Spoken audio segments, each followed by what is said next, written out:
So here we're being asked to evaluate how membranes that are found in different structures differ from each other. So first of all, what is the purpose of membranes? The purpose of the membrane is to create a compartment so that a specific set of reactions can be carried out in that compartment.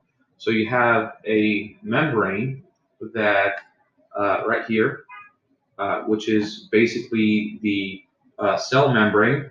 And the point of the cell membrane is to define the cell and control what goes in and what comes out of the cell, so exchange of nutrients.